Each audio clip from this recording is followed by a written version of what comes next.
입니다. 아까 권칠승 의원이 질문한 거에 대해서 부정선거 의혹에 대해서 중앙선거관리위원회의 전산 해킹은 불가능하다. 그리고 우리 국가가 갖고 있는 선거 시스템의 부정선거라고 하는 건 있을 수가 없다. 그렇게 답변을 하시던데 그런 것이죠? 네, 그렇습니다. 저희 선관위 입장은 부정선거 조작행위 자체가 불가능하다는 뜻이 아닙니다. 네. 지금 현재 시스템으로는 부정선거를 시도하는 순간 투표 과정이나 개표 과정에서 반드시 드러나게 되는 상황이고, 지금 부정선거라는 자들이 주장하셨던 21대 국회의원 선거나 대선에서 벌어지는 그런 내용들은 다수의 아까 말씀드렸다시피 실물 투표제 하에서기 때문에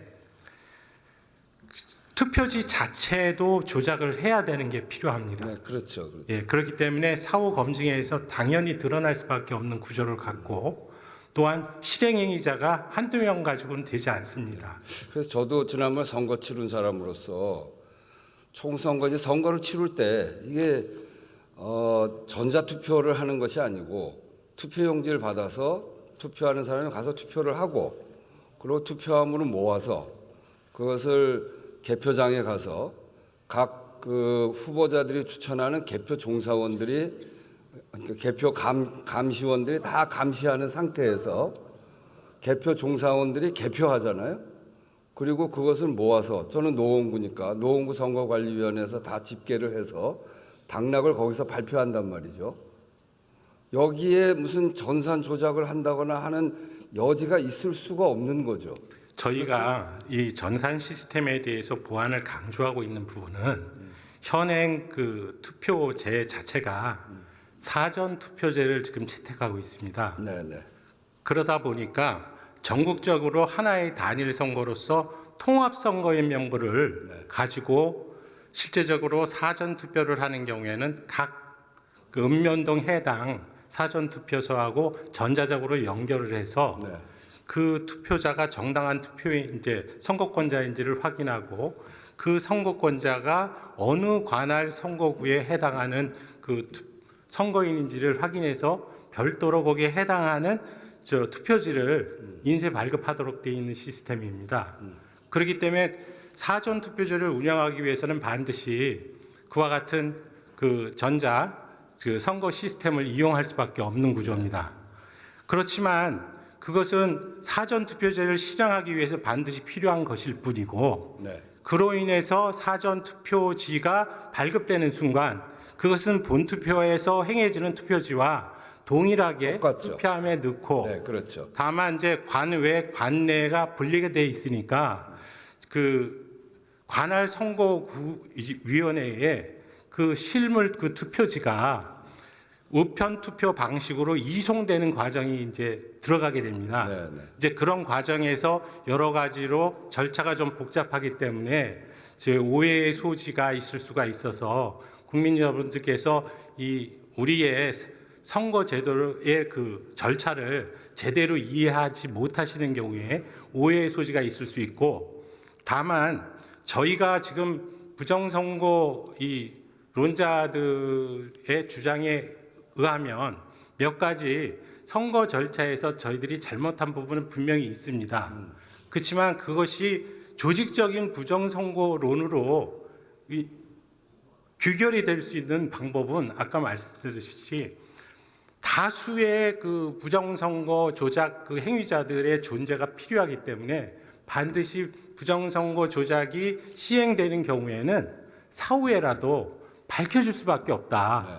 그런데 지금 지금 새해 부정선거 주장하는 게 21대 국회에서부터 시작한 부분인데, 어느 누구도 부정선거가 어떤 방식으로 행해졌는지에 대해서 말씀하시는 분이 없지 않습니까? 네. 그만큼 우리 투표 시스템이 갖고 있는 게 투명할 뿐 아니라 조금만 설명하면 충분히 이해되는 거 아닙니까? 네, 맞습니다. 그런데 제가 사실은 좀 이해가 안 되는 대목이, 우리 사무총장님이 윤석열 대통령이 대통령 되시고 난 다음에 중앙선거관리위원회 갔잖아요. 그리고 서울대 법학과 79학번 동기 아니십니까? 혹시 대통령이 이런 부정선거와 관련해서 사무총장한테 물어본 적이 있나요? 없습니다. 그리고 그러면 지금 이제 이 부정선거 의혹 때문에 계엄까지 왔다고 그러는데 정말 이 나라가 아주 이 일 때문에 엉망이 된 거 아닙니까? 그러면 이 부정선거 의혹이 유튜버들이 제기를 해서 굉장히 넓게 퍼졌는데 그러면 그 의혹에 대해서 우리 중앙선거관리위원회에서는 얼마큼 설명을 했나요? 그분들 모셔다가 충분히 설명하지 않았나요?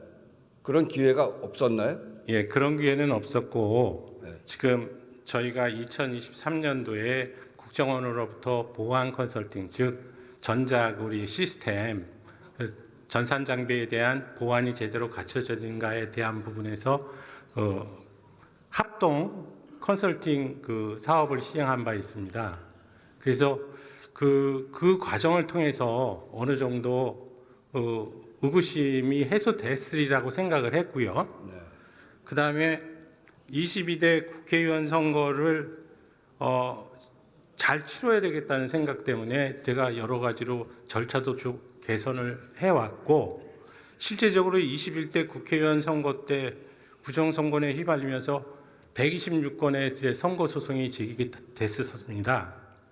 물론 한 건도 지금 인용된 바는 없고 하지만 22대 국회의원 선거 때 CCTV 보관 정서를 24시간 그 외부에 공개함으로써 실질적으로 모든 국민께서 관심 있으신 국민께서 볼 수 있도록 투표함을 직접적으로 지켜볼 수 있도록 조치를 했고 개표 과정에서도 그 수검표 과정을 도입해서 그러니까 이제 제 얘기는 그거 그렇게 투명하게 했는데 네. 결국은 부정선거 의혹이 사회적으로 굉장히 팽배하게 퍼져 있고 그러니까 그렇게 믿는 사람들이 많고 또 그런 의혹 때문에 대통령은 계엄까지 했다고 하고 그런 점에서 보면 중앙선거관리위원회 특히 대통령 임기 후에 사무총장으로 임명됐고 중앙선거관리위원회 가장 핵심적인 대통령의 친구라고 하는 분이 가서 좀 설명이라도 좀 하고 그런 오해를 불식시키고 그리고 그렇게 의혹을 갖고 있는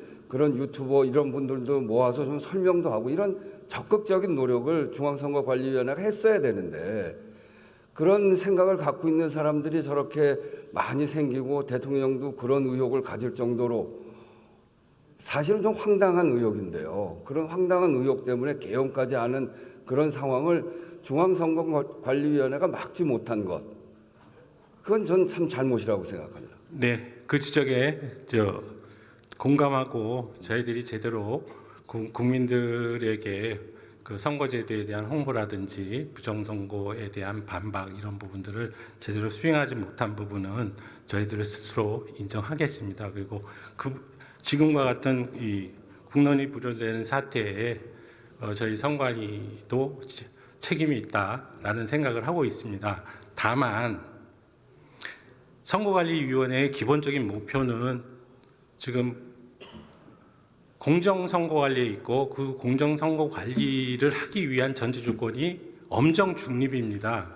그래서 제가 총장으로 와서도 제일 조심스럽게 생각했던 것이 그 선거관리위원회가 중립성 시비를 걸리면 제대로 공정한 선거관리를 의심받게 된다.